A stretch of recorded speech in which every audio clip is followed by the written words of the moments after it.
Hi guys, my name is Parinda Ratnayake. I'm a former debater from Trinity College, Kandy, and I'm a current volunteer for the Debaters Council of Sri Lanka. So today I'll be doing a motion debrief for the round 1 motion from the Dr. N.M. Perera Memorial Challenge Trophy, which reads this House would impose restrictions, example entry taxes, quotas, on the opening of stores by large retail chains in developing countries. So this motion is based from a WSTC 2017 round 2 motion. There's a debate online between Singapore and Canada that's definitely worth giving a listen to. So how I'm going to go ahead with this motion debrief is I'm going to break it into 4 different parts. Firstly, with regard to what this debate is about. Secondly, with regard to setup and how both teams can approach modeling this debate. Thirdly, with regard to the main arguments that can be brought up by both proposition and opposition. And finally, with regard to the clashes and how both teams can weigh this debate in their favor. Alright. Before I go into what this debate is about, I think there are just a few things I want to establish, right? So especially if you are like a novice debater, intermediate, it's very important for you to read the motion and be sure about what you're defending, especially in policy motions, right? Because here, there are just two things that teams can kind of get confused. The first is when it comes to large retail stores, large retail chains, it doesn't specify whether these are only foreign MNCs, right? Sure, it includes things like Walmart, Tesco, which are very like multinational corporations that exist on an international level. But at the same time, this could include local firms, things like Kiehl's, Cargill's in Sri Lanka, which are large retail chains, right, in developing countries. So that also needs to be taken into account. Whereas when it comes to small retailers, you're talking about enterprises which are operated by locals within the community. These are provision shops, convenience stores, retailers, right? And the other thing is that this policy, especially in terms of proposition, you're not completely restricting large retailers as a whole. What you're doing is that you're stopping and restricting their expansion, right? Because it's specifically about the opening of stores as opposed to like cutting down on the pre-existing stores. So that's something very important that prop and op should have in their minds before they go into thinking about arguments and framing. Alright, first then with regard to what this debate is actually about. So when it comes to any kind of debate motions, there are certain areas that both teams agree on, and then there are certain areas that both teams disagree on. And it's very important for you to have a good understanding of that. And I think there are a few general questions that you can ask yourself that actually help you come out with these agreements and disagreements. In this case, and in most THW motions, that question is, why does the government impose restrictions like this on the first place? Why is it important to do so, right? And I think the agreement that both teams can come into in this regard is that governments do this to try to help benefit their developing economy, right? They're trying to think of different policies that would actually help them go from a developing to developed status, right? But then that's where you get the disagreement on, firstly, whether this policy actually effectively benefits small retails, and secondly, on whether large retailers expanding actually like hurts the economy, and whether like investing in smaller retailers is the way to go about it and to actually help you reach that developed status. All right, so that's it. I think this sort of transitions me into the framing that should come from both sides, right? Because how proposition should frame this debate is to say that the problem right now is that large retailers threaten the existence of small domestic retailers, and this inherently harms the development of economies because you're not allowing local businessmen, like especially SMEs, small and medium enterprises, to actually come out, and this hurts the further and the sustainable development of local developing economies. So you are saying that the scale of the solution matches the scale of the problem at hand, right? Whereas the opposition framing here should be the flip of that. You should be saying that, oh, look here, there's a problem solution mismatch simply because there are alternative pathways for developing governments to improve local economies. What this policy does is create some sort of like collateral damage, like a non-existent harm, a previously non-existent harm, by putting the consumers at an unnecessary risk, right? But then the overarching burdens that both proposition and opposition have is on that agreement, which is that what is actually better for developing economies? Is this policy better for developing economies? Yes on prop, no on op. Alright. The second area then is with regard to the setup, right? And how both teams should go about in terms of modeling this debate. I think there's two general tips off the top is that one, this is a TSW motion, a policy motion. So both teams do have some fiat So what fiat is the ability to implement this motion as it is given. So that means that both prop and op have to assume that proposition can implement these restrictions, so there won't be any hindrances to them actually implementing this restriction. But secondly, you need to know that even though you can implement a model, you can't assume perfect implementation, right? They need to go to the extent of saying why exactly this is going to apply to all large retailers and how this is going to lead to a reduction in large retail chains expanding, as opposed to them just like paying off the fee and like, you know, benefiting from that. Like, you should be aware of like the different reactions that stakeholders have to the implementation of this policy. All right, I think how prop can model this debate very simply is that they should talk about that you're imposing these restrictions on opening of shops by large retailers, and on the inverse, you'd be supporting local businesses. This could come in the form of subsidies for local businesses. You'll obviously be placing quotas on large retailers, things like corporate taxes, strong antitrust, all of that exists on your side of the house. And at the same time, you could like redirect this tax revenue towards smaller startups and smaller businesses. I think an interesting soft stance strategy that you could have in this is to talk about like how you'll be reversing this policy in the long term. So for example, you could say that yes, we'll be imposing these restrictions within status quo, but once the small retailers in developing economies have gained a certain significant level of strength after they've established themselves, then we'll be reversing the policy, sure, because at the end of the day, if there is equal competition, it's completely fine with us. The problem at hand is that these large retailers are so powerful, there is completely no chance for smaller retailers to compete against them. So this kind of gives you like the advantage of like proving or only proving that the problem is within status quo and within the current situation, the current context of large retailers and small ones. All right, then what about opposition, right? What's the counter model like? So now specifically know that this debate, this motion doesn't impose a model onto side opposition, right? They can come up with the model as they want. There are different stances you can take, right? Like opposition does not have to remove regulations that opposition doesn't have to support the spread or the expansion of large retailers. I think the more middle ground stance you can take is that you would allow their organic expansion, and that you would take more of like a free market approach where you allow them to expand if they want to, whereas you're not going to be interfering too much in that regard. And I think there are a few obvious things that are necessary to be told. So saying things like collusion is still illegal on your side of the house, that you still have strong antitrust is very, very important, right? And I think another very interesting thing that opposition can do in this debate is to use equal fiat and instead place restrictions on the production aspect over the distribution of goods and services, right? So this could look like quotas on foreign factories, quotas on foreign industries, on foreign imports, right? So right now this motion is with regard to the distribution, because you only talk about large retailers. Something opposition can do is shift this debate to from distribution to the production aspect and talk about how restrictions should be placed there. Now, I'm not going to go too in depth with regard to that, because that's an entirely different strategy and an entirely different discussion.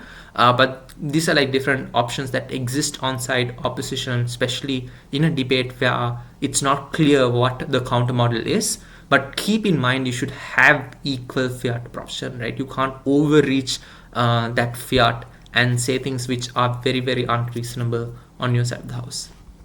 All right.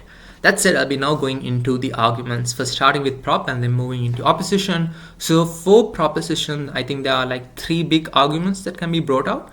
The first thing is with regard to how this bolsters economic growth through stronger local small retailers. The second thing is with regard to the social impacts this has. And the third thing is with regard to the environmental impacts and exploitation of resources. All right. So first thing is with regard to how the first argument is with regard to how this bolsters economic growth through stronger small retailers. And I think the first important mechanism here is with understanding how economies of scale work. So the kind of argumentation you push is that economies of scale benefit these large companies because they can buy products in bulk, right?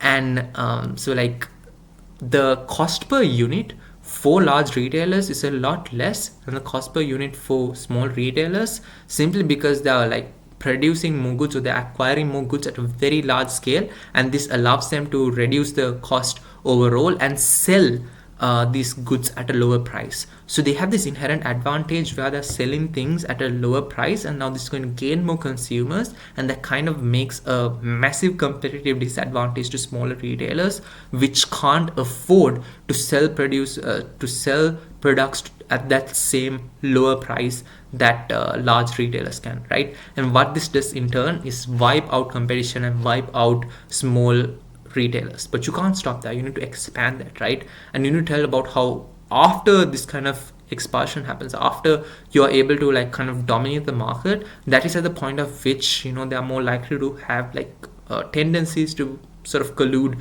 tendencies to do things like act like within an oligopoly structure, and they would increase prices. They would have predatory pricing after there is no clear competition, right?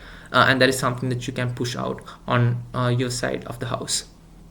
And like a preemption that you could have there to better improve that analysis is to say that oftentimes there won't even be a competitive market between like different large retailers, because there's a first move advantage, right? So for example, if Walmart moves into candy, right, there won't be a much, like, it's not a very large market, especially when it comes to expansion, so they'll probably be able to cater to all the consumers there. And if Tesco also decides to move here, they probably won't be able to make the same level of profits because of the inherent first move advantage that Walmart has, right? So you could talk about how inherently like there's going to be less competition on site option, why that's going to be a bad thing. Whereas on the comparative, you guys are going to be increasing competition because the barrier of entry into like the retail industry is a lot lesser on site proposition, and this allows like great improvement of small retailers.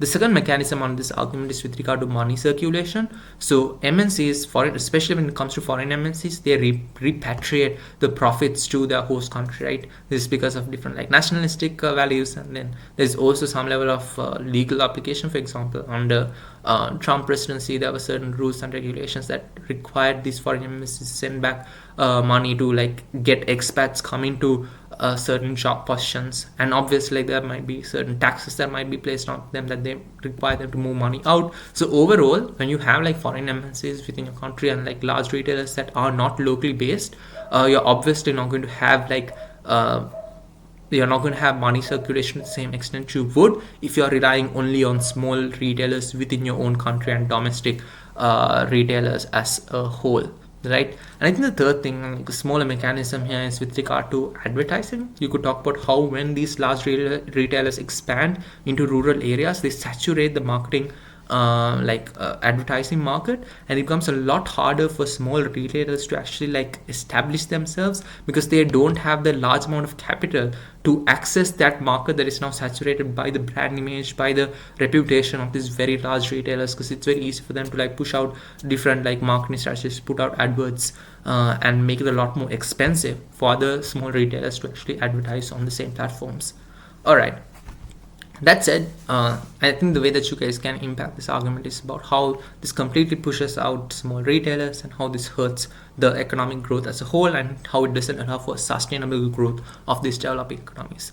The second argument then is with regard to the social impacts, right? And here you can break this down into two different stakeholders, one with regard to employees, secondly with regard to consumers. And I think employees is the more like bulkier argument for side proposition. So under employees, you need to talk about how within like large retailers, you're going to have things like wage exploitation, you're going to have longer working hours, poor working conditions, and how this hurts both workers and the community, right? And the reasons for this is one, because like there's great government dependency on large retailers inside opposition, so the ability for them to lobby in government for policies that hurt these laborers is much greater, right? And there's also a lesser level of accountability. And the extra level there is, even if there is antitrust and even if there are like labor protections, there is lower bargaining power for individual workers and unions within these large retailers, because they're inherently dependent on them for their employment and they don't usually have other alternatives, right?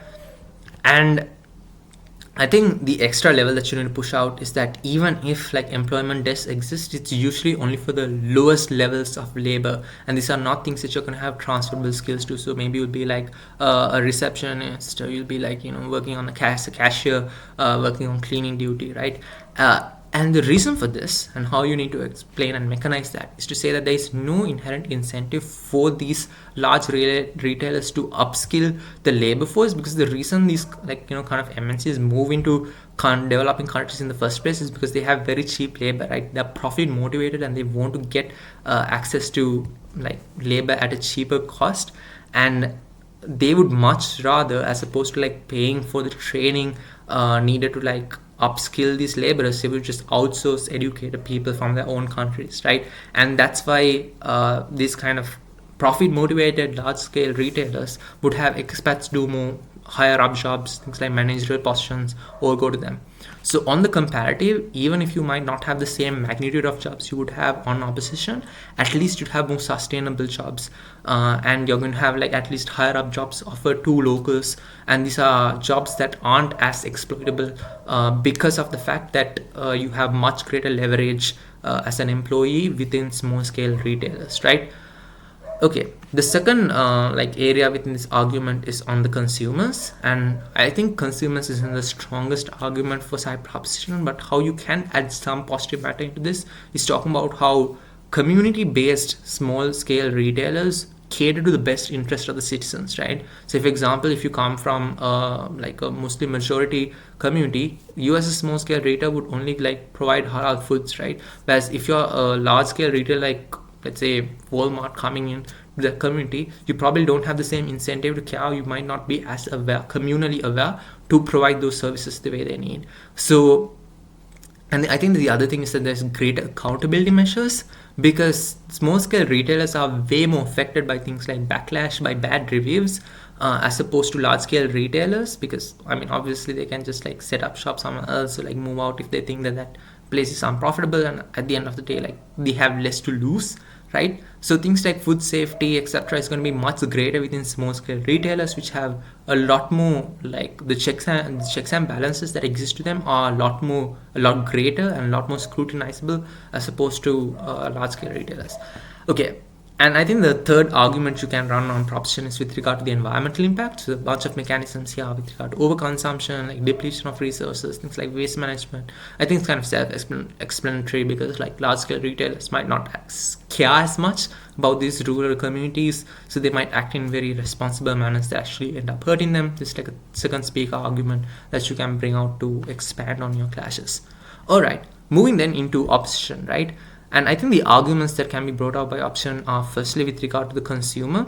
So there are three marks under this. Firstly, with regard to how you provide cheaper produce, right? And here you need to run the same mechanism on economics of scale and why that leads to cheaper prices. But the extra layer you need to stand out from side proposition's mechanization of economics of scale is to say that there's still going to be a competitive market amongst large scale retailers. For example, like Walmart and Costco would still be going against each other. So you have that incentive to keep your prices low. But at the same time, there are other consumer advantages and benefits that exist, right? For example, things like monthly discounts can only apply when you have large scale retailers, because how they have inventory schedules is on a much more regular basis, right? On a monthly basis, they need to update their inventories, as opposed to small scale retailers which only do it when it's necessary. So you're going to have excess produce at the end of the month, and that's why they are able to do things like provide good discounts.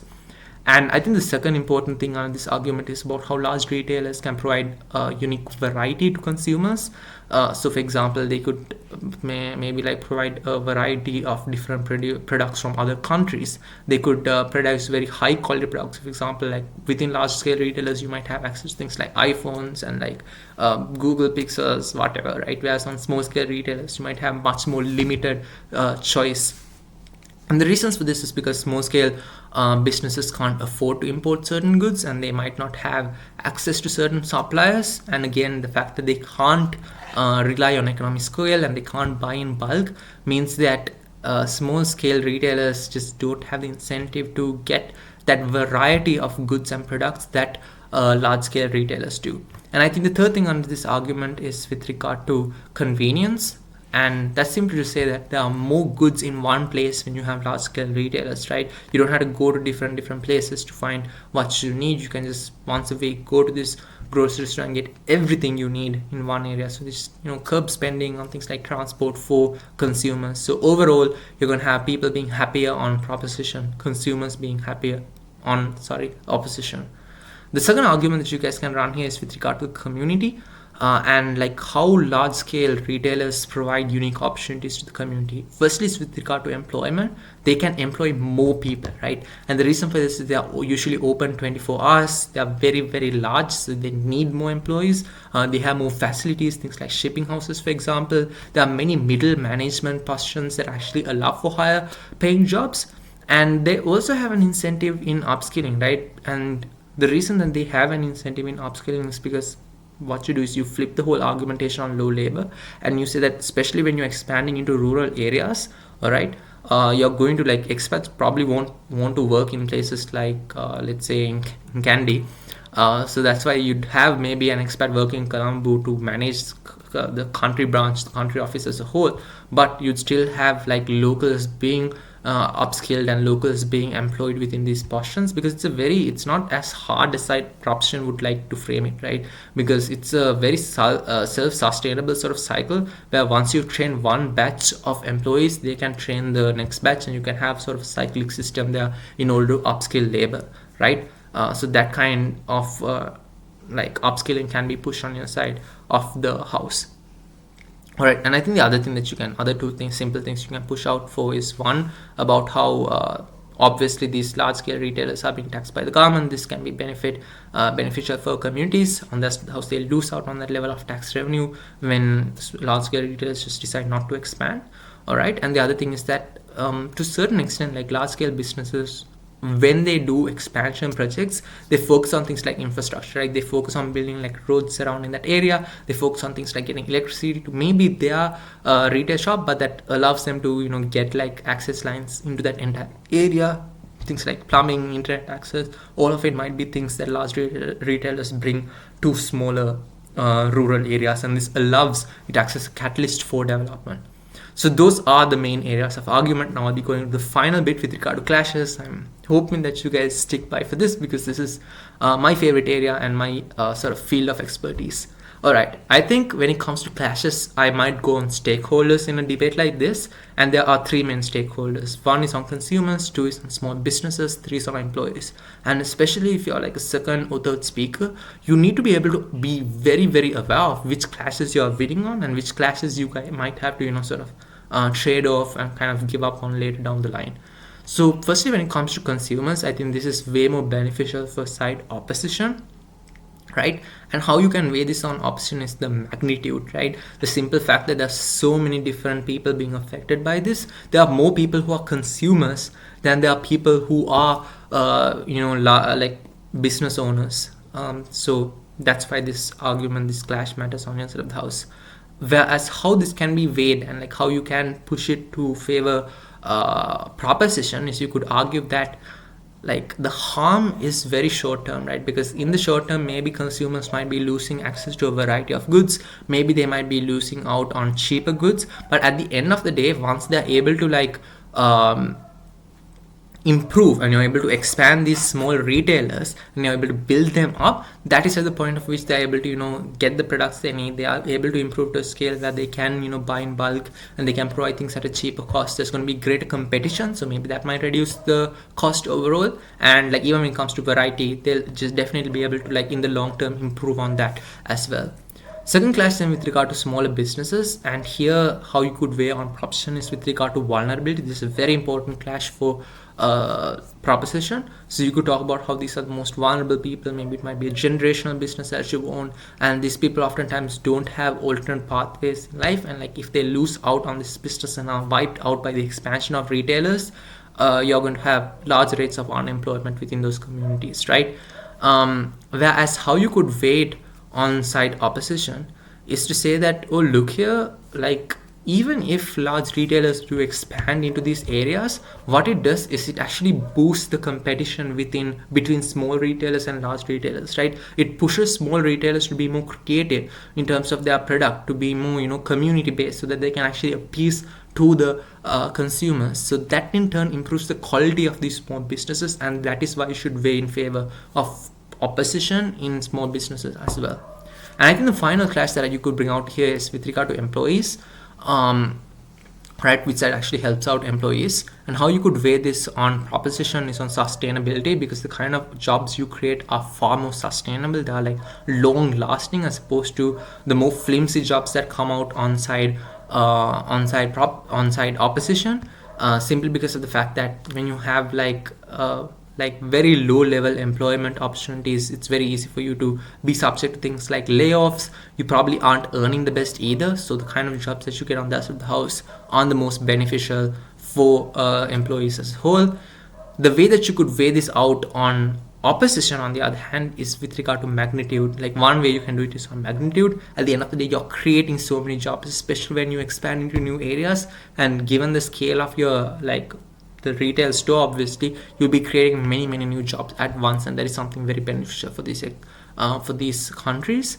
But I think the other thing you could say, that there is a guarantee of creating jobs on your side of the house, right? Like, whenever you have expansion, there's a guarantee that you'll be creating a large number of jobs. Whereas when it comes to small retailers, there's no guarantee you'll be creating many jobs, because small retailers can function with fewer employees. And even if you prop up a few small retailers, it doesn't necessarily mean that you'll be having successful small retailers, right? The efficacy of these stores aren't guaranteed off the get-go, whereas that these large retailers are going to be established and stay established within these areas. They're very unlikely to run out of business, because they can always rely on other stores to make up for any losses they have in this store. So you're not going to lose out on employment as easily on opposition. All right, I think what's more important at the end is interclash weighing on what is actually better for developing economies. There's a very interesting way prop can go about this, and how you could do this is something called short circuiting, and I think what we call it in the local circuit is prerequisite weighing, right? And that's to say that obviously the clash, so the big clash that you guys should pick on proposition are small businesses, because that is what actually helps you win this debate. And how you can tell is that right now, in the places that large retailers haven't expanded to, all right, there isn't necessarily a need, the kind of impacts they talk about, how consumers are benefit from large retailers don't exist in the first place, right? So the harms they talk about how consumers lose out on this can't be incurred from a hypothetical benefit, right? Because if they haven't already expanded into these areas, all the benefits that prop talk about don't already exist, right? So consumers haven't already benefited out of this. So you could argue that as opposed to mitigating a hypothetical benefit, you'd much rather focus on establishing what is real, because these small businesses already exist in these areas. They are very much real. They have maybe they are a generational business, whatnot, and it matters more to build up on this and then provide the benefit that OPSO generously talks about and sort of hypes up, right? So that is a bit of more complex weighing, but it definitely does work in terms of understanding the kind of impacts that OP is pushing for and OP is advocating for. Whereas on-site option, you definitely need to weigh on consumers, talk about how this house would motion, so it's the government that is implementing this policy. And when it comes into government implementing anything, you have to factor in obligation, right? You have a greater obligation as a government to the general populace, and you need to provide basic amenities to your best capacity. If large retailers can do that better than small retailers, so be it. You as a government should never sacrifice consumers for shortcomings in their own policy, and they should allow large retailers to go ahead with this, because it's what's better for general population as a whole. It's a great magnitude of harm that can be incurred on side proposition. That is why you should weigh this entire debate two-side opposition. So I hope that helped. That is in terms of interclash weighing. So remember, there are two different types of clash weighing. There's one internal clash weighing that I first talked about, and then two, there's interclash weighing, weighing between two different clashes. So yeah, I hope that helped. Thank you very much. If you bared with me until this point. Congratulations and good luck with your debating career.